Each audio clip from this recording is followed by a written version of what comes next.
There comes a moment in every life when words no longer carry the weight they once did. When you realize that the more you speak of what hurts, the less anyone truly understands. The more you explain your dreams, your heartbreaks, your hopes, the smaller they begin to feel, as though saying them aloud has drained them of their sacred meaning. You notice how every confession, every overshared truth, seems to steal a fragment of your inner strength, scattering it into the world like dust in the wind. And it's then you begin to wonder, maybe silence was never an absence, but a sanctuary. I once believed that speaking was healing, that to voice what I carried inside was to make it lighter. And sometimes, yes, it helped a little. But what I didn't see was how much of my soul I gave away in those moments. Every time I revealed a pain too soon, or a dream still in its fragile beginning, I felt it lose its power. I mistook being heard for being understood, and being understood for being seen. But what I was really doing was dissolving pieces of my own strength in the noise of the world. Carl Jung once said that what we share too early loses its alchemical potential. There's a mystery that lives in silence, a power that ripens only in solitude. When we rush to explain our pain, we expose it to hands that cannot hold it, to eyes that cannot see its depth. We hand over our sacred process to the misunderstanding of others, and in doing so, we weaken it. Because what you tell, you give away, and what you give away no longer belongs solely to you. It took me years to understand that silence was not a wall, but a womb, a place where life grows in secret, unseen, unjudged. There were times when I wanted to shout everything I was feeling, to let someone, anyone, make sense of the chaos inside me. But every time I did, I walked away emptier. It was as if my words had bled my wounds open again instead of helping them heal. That was the moment I began to listen not to others, but to the quiet hum within me. The world doesn't teach us to be quiet. It teaches us to perform, to confess, to keep talking until the silence feels unbearable. We post our pain, our victories, our half-born dreams, and then wonder why we feel hollow afterward. It's because every word is an exchange of energy. Jung believed the psyche pays for every word it releases. When you speak of what is not yet settled, you trade mystery for noise. You trade your power for sympathy. There is a reason the most transformative things in life happen in secret. Seeds grow in darkness. The moon moves the tides without sound. Butterflies are made inside cocoons no one sees. What if our souls work the same way? What if healing, real healing, only happens when we stop trying to prove our pain to the world? I've learned that silence is not about suppression. It's not about holding everything in or pretending to be strong. It's about knowing when the soil of your heart is still too tender to be touched. It's about letting the storm pass inside you before you describe the rain to anyone else. It's about protecting the sacred process of becoming, because every transformation begins in solitude. There's a strange peace that comes when you stop explaining yourself, when you stop needing others to confirm your worth, your direction, your feelings. At first, it feels lonely, unbearably so. You wonder if your silence will make you invisible, if no one will see your effort, your change, your pain. But slowly, the silence begins to shift. It becomes a mirror.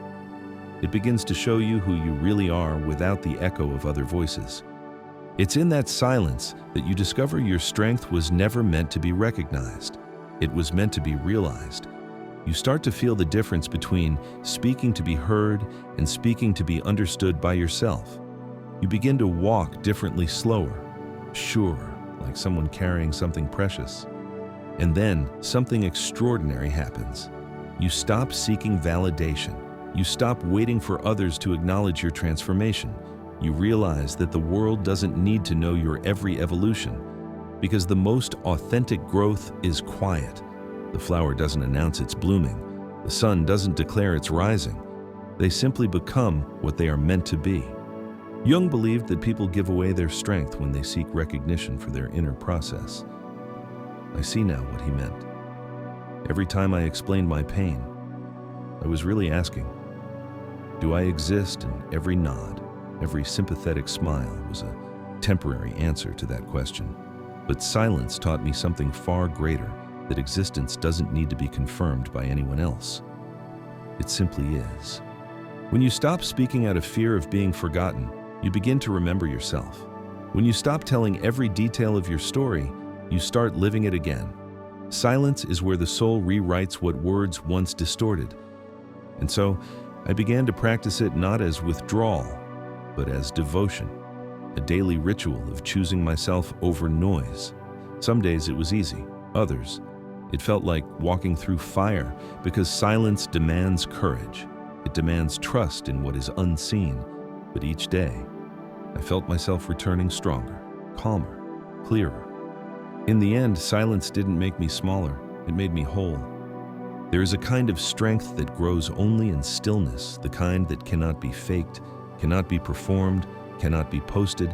It doesn't shout or sparkle, it breathes slowly, deeply, waiting for you to notice that not everything real needs to be seen. I didn't know that at first. I thought silence was a punishment, an exile from connection, but over time, I began to see it as Jung did not avoid, but a crucible, the place where all things hidden are transformed. There is a quiet alchemy that begins when you stop explaining yourself. The mind, so used to spinning stories for others, starts to dissolve its need for witnesses. You begin to realize that what you once called loneliness was often just the absence of validation, and in its place, something else appears, a tender awareness, fragile but pure, like the first light before dawn. It's the awareness of your own company, unfiltered by judgment or comparison. I remember the first night I truly sat with myself, no music, no messages, no distraction. It felt unbearable at first. The air was thick with everything I'd been running from. Memories rose up like ghosts, old conversations, betrayals, unfinished dreams, words I wished I had never said. The silence magnified it all until I wanted to escape back into noise. But something inside whispered, "Stay." So I stayed. And as the minutes passed, something strange began to happen. The chaos didn't disappear, but it started to soften. The noise inside me began to sound less like punishment and more like language, a language I had forgotten how to read. For the first time, I was listening to myself instead of explaining myself. I was no longer trying to make my pain make sense to someone else. I was simply letting it speak in its own rhythm. That's when I understood what Jung called the brooding of the soul, the quiet incubation that happens when we stop feeding our wounds to the outside world and allow them to mature within us. It's not an easy process. It feels like dying sometimes, the dying of old stories, of identities built on being understood, on being the one who explains, the one who performs emotion neatly enough for others to applaud. But underneath that dying is something being born, a strength that doesn't depend on applause. I used to think strength was about standing tall, about being unshakable, about never faltering. Now I see it differently. True strength is standing in the middle of your own silence and not running from what it shows you.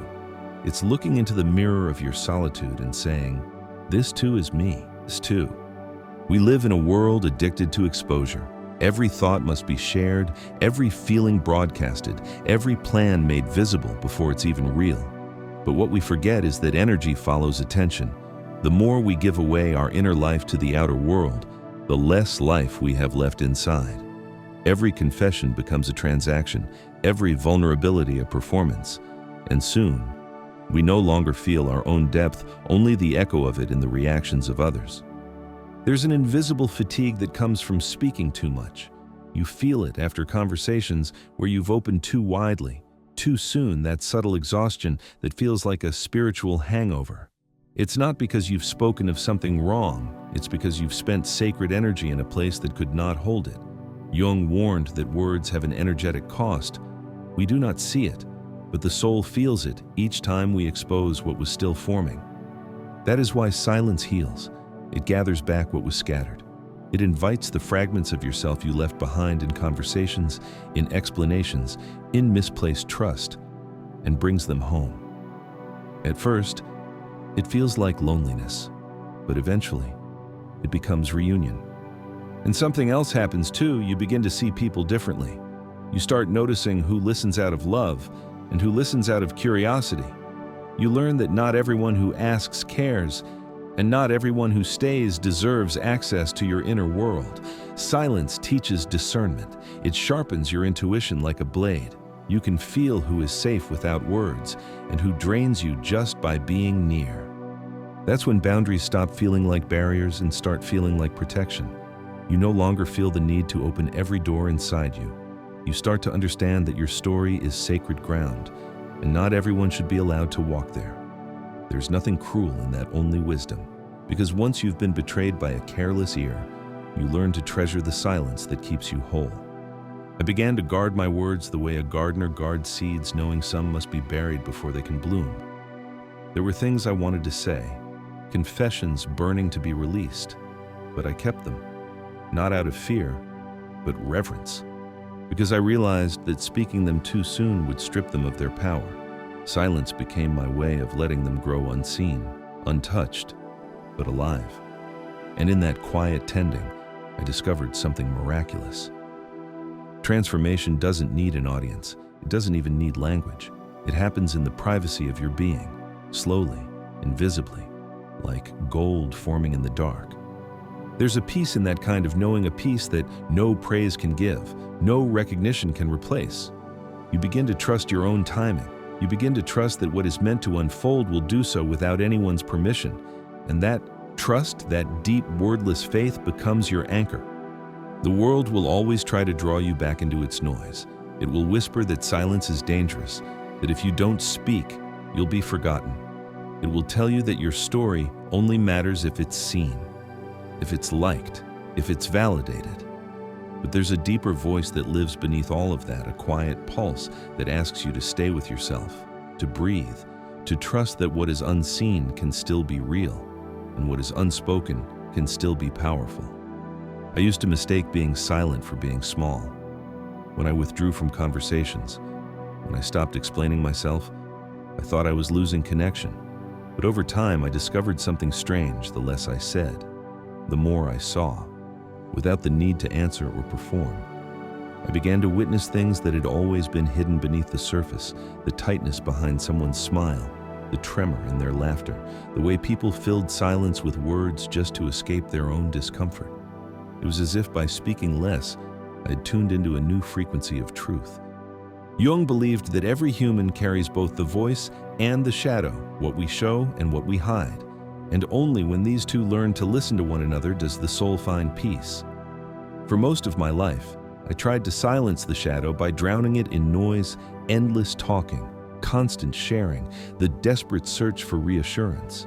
But the shadow doesn't disappear when ignored. It waits, quietly, until you're finally still enough to hear it. When I began to honor my silence, the shadow began to speak not in word, but in feelings. A restlessness in my chest, a heaviness in my breath, a sudden wave of sadness at unexpected moments. At first, I tried to name it, to analyze it, to turn it into a story I could tell. But the more I explained, the less I understood. So I stopped explaining. I let the feeling be what it was: raw, wordless, sacred. That was when I realized something fundamental. Not everything that hurts needs to be healed through talking. Some wounds don't need to be spoken, they need to be held. There are pains that can only dissolve through presence, not expression.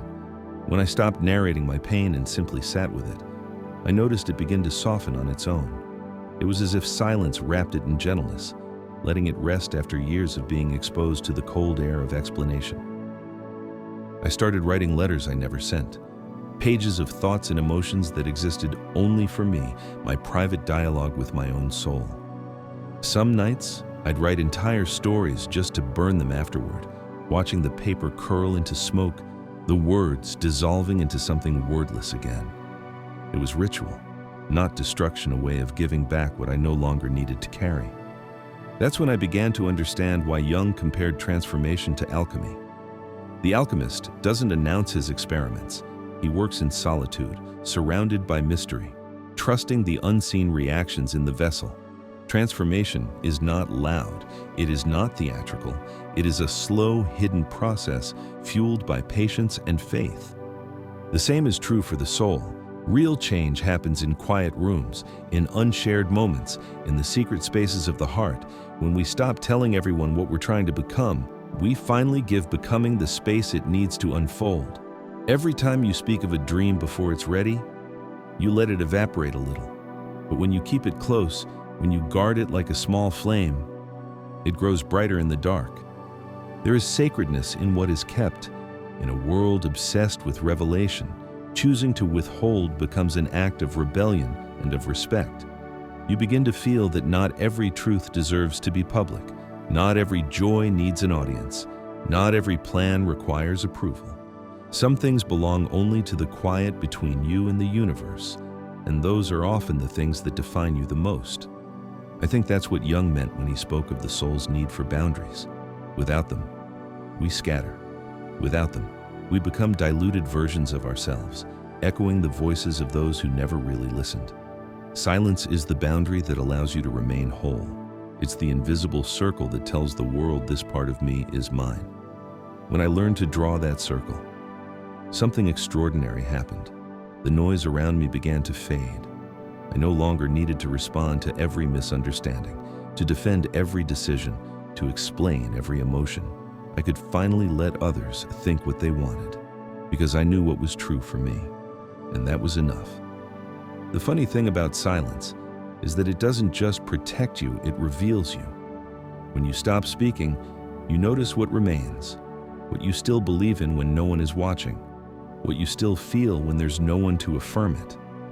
That is who you really are, the you that exists beneath performance, beneath explanation, beneath fear.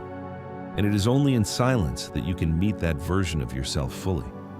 The world will keep demanding your story, but your soul will keep asking for your stillness. And in that conflict between noise and knowing, you must choose which one will guide your life. There's a certain light that only appears after long silence. It isn't the light of revelation or applause, it's gentler, humbler, the kind that seeps into the corners of your being and says you are here. And that is enough. For a long time, I thought I needed to prove my worth through words to convince others of my goodness, my pain, my intent. But silence taught me that what is true doesn't need to be defended. It simply endures. When I stopped trying to be understood, I began to understand myself. That was the first real miracle. The world didn't suddenly become kinder or quieter, but I did. I no longer needed to correct the stories told about me, no longer felt the urge to be seen as right or strong or healed. My silence became a mirror through which I saw the deeper patterns beneath every reaction, the wounds that wanted validation, the fears that wanted company.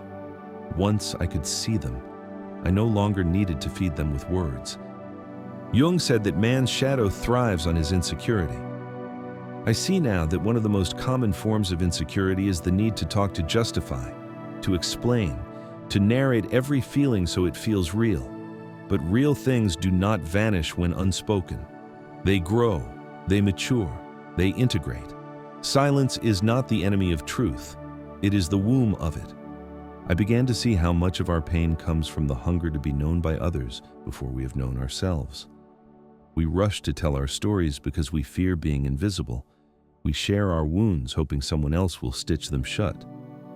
But every time we do, we give away the thread meant for our own hands. Healing, I learned, is not a collective performance. It's a private act of devotion. It happens in the still corners of the heart where no one applauds. There were days I wanted to break my silence to explain why I withdrew, why I stopped answering calls, why my words had turned inward. But every time I almost did, a quiet intuition would whisper, "Not yet." Because silence is also timing. It teaches patience, the art of waiting until your truth has ripened enough to be spoken without bleeding. When that moment comes, your words will no longer seek understanding. They will be understanding. I started to notice that the more I embraced silence, the less I was moved by noise, the criticism, the gossip, the endless chatter of opinions. They no longer pierced me. It wasn't indifference, it was freedom.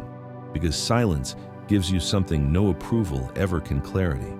You begin to see how fleeting most words are, how quickly they dissolve, how little they actually define you. And slowly, your entire life begins to shift. You no longer speak to fill emptiness, you speak to honor what has already been filled. You no longer tell stories to prove your worth, you live them quietly until they prove themselves. You begin to move like someone who has nothing to announce and everything to embody. That, I think, is what Jung meant by awakening. There's a sacred paradox in it all. The less you speak of your transformation, the more it reveals itself in how you move, how you breathe, how you choose peace over reaction. The world will see it without needing to hear it, because real change doesn't shout, it radiates. Sometimes I wonder if this is what the ancients meant when they spoke of wisdom, not the accumulation of knowledge, but the art of restraint. The ability to hold your own truth gently enough that it doesn't have to scream, to speak only when silence itself asks for a voice. When you reach that space, silence stops feeling like a void. It becomes presence. It becomes the quiet pulse beneath every heartbeat, the invisible rhythm guiding your choices. You begin to understand that life's deepest meanings aren't written in sound, but in stillness. And there, in that stillness, something extraordinary happens. You no longer need anyone to see you, because you see yourself. You no longer need to explain your journey, because you're finally living it. You no longer fear being misunderstood, because your peace no longer depends on being understood. That is the quiet revolution. Jung was pointing toward a transformation that begins not in the noise of revelation, but in the gentle power of return. Returning to yourself, returning to that secret, indestructible space within where you are whole, where you are free, where you are enough without an audience. So if you ever feel unseen, unheard, unrecognized, remember this: silence is not your absence from the world. It is your return to it on your own terms. The truest parts of you are not the ones you've explained. They are the ones you've protected. And when the time comes, when you finally speak again, it will not be to prove or to perform, but to create, to bless, to name what has already become true within you. Because silence, when honored, always gives birth to a new voice, one that speaks less, but means more. So stay with it. Let the noise fade. Let the world chatter while you listen to the deeper current beneath it all. Your transformation doesn't need to be witnessed to be real. It only needs your faith in the quiet that made it possible. And when the day arrives when you no longer crave recognition, when you find peace not in telling but in being, you will understand what Jung meant when he said, "Who looks outside dreams, who looks inside awakens." If this message found its way into your heart, stay a while. Like, share, and subscribe, not for noise, but to keep this circle of reflection alive. Leave a comment below and tell me what part of your silence are you ready to protect.